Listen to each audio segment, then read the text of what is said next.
He's still changing names today. And so then we talked about the house of love. Last Sunday, I preached a message called The House on Fire. The house on fire, right? You can't spread God's fire if you don't have God's fire. Come on. You got to be fired up. And the house of God should be a house on fire. But today, we're going to be talking about the house of joy. The house of joy. Everybody say joy. Unspeakable. Full of glory. Okay, where's Pastor Kim? Where's my sidekick at? Where's Pastor Kim at? Where's my singer at? I don't know where Pastor Kim is. Somebody called Pastor Kim. She done took off. All right, so watch this. Growing up in school, I'm going to give you the definition of joy in just a minute. But growing up in Sunday school and church, how many of you grew up in church? How many of you gone to church when you were a little kid? Right? I mean, you went to church, little kid, right? And I remember I was a little kid. I lived over there by David G. Burnett. I went to school by I went to elementary school, David G. Burnett Elementary School. I don't know if it's still there. It's right there off of West Chapel. West Chapel and St. John. I used to live by Botman Lake. That was my hood, Botman Lake. And, yeah. And so anyway, but I used to be picked up by a little old lady in a school bus that said First Baptist Church. And she would pick us and a bunch of little kids out, and I would only go get picked up because they would give you a sack lunch. I'm being honest. They'll give you a sack lunch, like a bologna sandwich with a little cup of fruit and a banana and some chips, right? And a little juice cup, a little juice thing. And that was I was like, come on. And sometimes there would be not that many kids would come, so I would get their bag. Come on, you're going to make me go to church. What are you going to give me? What are you going to give me? And they gave us a sack lunch. But I remember when we were there in Sunday school, we would sing songs, right? We would sing songs. We would sing songs like I was glad when they said unto me, let us go to the house of the Lord, right? I've got joy like a river, joy like a river, joy like a river in my soul, right? We used to sing songs, right? And then when I got saved and I started going to a Spanish church, and my father-in-law's church was Spanish, we used to sing coritos. And so, come on, I thought you already be up here. And we used to sing coritos, and these are the coritos that we sing.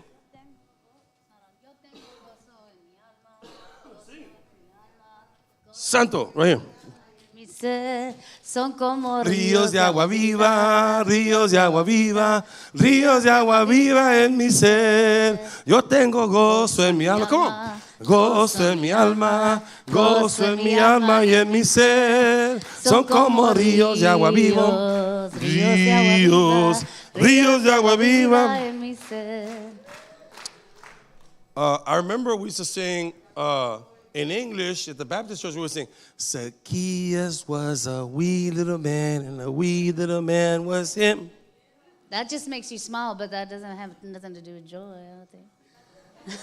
I don't know what that song has to do. Joy, joy, joy, down in my heart. Where? Down in my heart.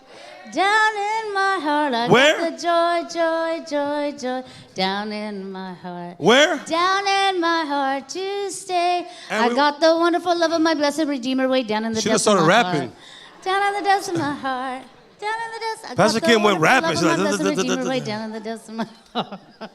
Down in the depths of my heart to stay. And if the devil doesn't like it, he could sit on attack. Yeah. Then we used to sing, then we got a little bit more modern in our Spanish songs, and we would sing, Me gozaré. Me alegraré. Hey. Y cantaré al Señor. And then it would like speed up. Porque han llegado las bodas del Cordero de Dios. Me gozaré, hey, me alegraré, hey, y cantaré al Señor. And so we would sing these songs as kids. Thank you, Pastor Kim. I think I'm not gonna sing a lot today. You could come up later and sing that song that you talked about earlier. But we sang these songs as kids, and we were told as kids that going to Sunday school is supposed to be a joyful experience to go to church, to go to the house of God. But then, that's what we were told by our Sunday school teacher, right? How many had a good Sunday school teacher? Come on, wave your hands if you had a good Sunday school teacher, right? Some of them would bring you snacks. Some of them would visit you, call you, send you letters. Different things, right? But then to most of us, our disappointment came that we became, young people, teenagers, young adults. We got into a mess. Come on, wave at me. We got into a bunch of mess. And that joy kind of just subsided. And then it wasn't joyful to come to the house of God anymore. As a matter of fact, most statistics show that most people in America have stopped going to church altogether.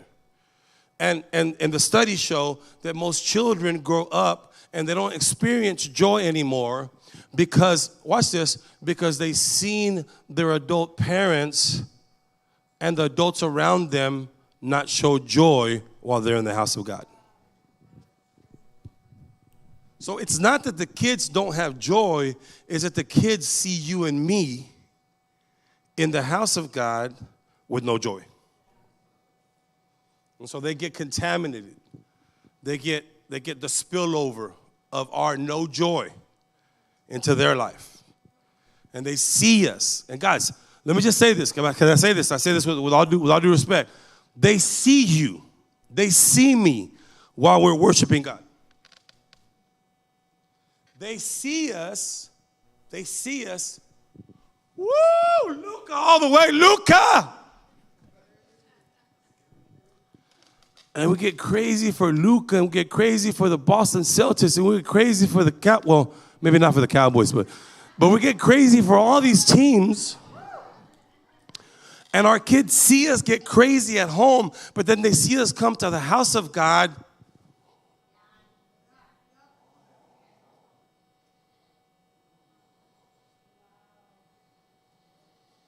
Where's the joy? Where is the joy of the Lord? Where is joy at? Does that make sense what I'm saying? And so we see something powerful. I want you to maintain your Bibles open to Luke 15 because we're going to go back to Luke in just a minute. We're going to go to Luke 15 in just a minute, but towards the end of the sermon. But I want to give you the definition of joy. Because the first point I want to talk about is joy. Everybody say joy. Touch your neighbor and say joy. Now touch your neighbor and smile and say joy. You see, did you notice the difference?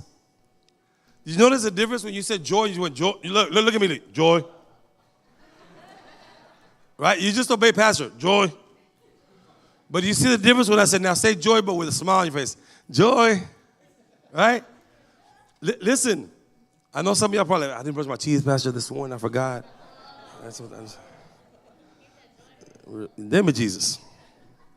But watch this, guys. Let me give you the definition of joy. Everybody ready? Joy, the true definition of joy, goes beyond the limited explanation presented in the dictionary. So Webster's dictionary, the definition of joy, ready? Is a feeling of great pleasure and happiness. A feeling great pleasure and happiness. Ready? That's the Webster's dictionary. But true joy, you ready?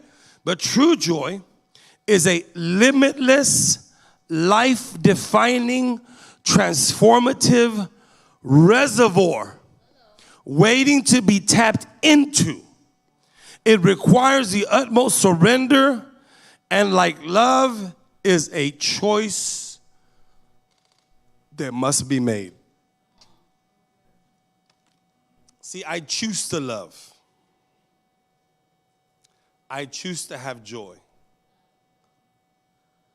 Every morning you wake up, you have thousands of choices to make. What am I going to wear? For some of you ladies, like, what am I going to wear? And you're like, what am I going to wear, honey? And you're going down the whole thing. You're going this way and you're going that way. What am I going to wear? And for us guys, we're like, what are we going to wear? What am I going to? Let me see. And you're like right here. That's it. That's all you get in your closet. But there's thousands of choices you must make. And you must make a choice to have joy. Now watch this. But how many know that the devil comes to steal, kill, and destroy? All right, now let's replace that and put joy in there. Ready? The devil comes to steal your, kill, and destroy. Some of you have ever woken up and you're getting ready to go to work. You got your cafecito. You're ready to go. You're like, man, I'm ready. I got my lunch. Your wife made you a little torta or something, fix you up. How many of you men, your wives still give you a good lunch? You know, come on. Never mind. Never mind. Let me put your hands down. Put your hands down. But you got your little lunch ready to go, right? And everything good to go. But watch this. But then you get to the car and there's a flat tire. Flat tire, right? Okay, let me give you an example. Let me make it more pertinent. This morning, we get a text message from Juan and Sandra and said, Pastor, we don't know what happened last night. We're crashed out of sleep. But we woke up this morning and there was a tree in front of our driveway. We can't get out. See, the devil will always try to steal your joy. He'll try to destroy your joy. He'll try to bring you down. Sometimes he uses things, and sometimes he uses people. Sometimes those people in your life that are closest to you are the ones that mess up your joy.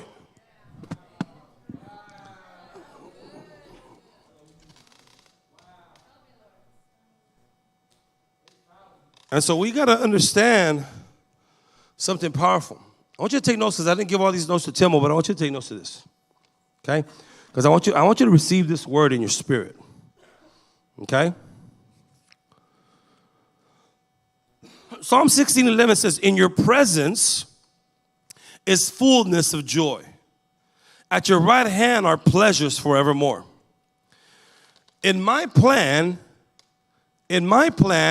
there may not be joy, but in God's plan, there's fullness of joy.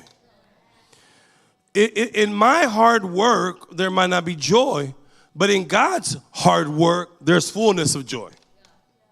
Come on, somebody, hear what I'm saying? In my acquiring more junk or more things, there's not really a lot of joy there. But when I acquire more of the Lord, the joy of the Lord is my strength. Come on. Think about it. The pleasure comes from his presence. The pleasure comes from his presence. The joy comes with his presence. And so Pastor Kim and I, you know the story already, but we lost our first baby girl. And it really impacted my life so powerfully. Because the last time that I had lost someone close to me was my mom. See, I was 14 years old when my mom died. My sister Vasi was 4. My sister Vasi was in the car wreck with my mom, where my mom died and her dad died, my grandpa. So my mom and her dad both died in the accident. My sister was in the accident too, but she didn't die. As a matter of fact, she's teaching children's church right now. And so watch this. And so it hit us a little hard. Pastor Kim went into a deep depression, and Pastor Kim couldn't get out of it. And I started to go into that depression because I was feeling the same feelings when I was 14 because I left God. I blamed God for my mom's death, and I left God. But then I was trying to fall into that depression again with my baby girl. But then what happened, Pastor Kim? Well, this morning at the Spanish service, I came up and I kind of interrupted his sermon to say, depression is a real thing. And a lot of people like to call it, oh, that's just the evil spirit. Sometimes it can be the spirit of the enemy to come and try to just like he said, steal your joy, kill your joy, destroy your joy. But when you're walking through a time of mourning, somebody who you love died, or sometimes there's not even a reason. Like you look at your life, it looks good and everything, but there's still this depression in you. And so that's a real thing. It can be clinically diagnosed, and it can be a mental health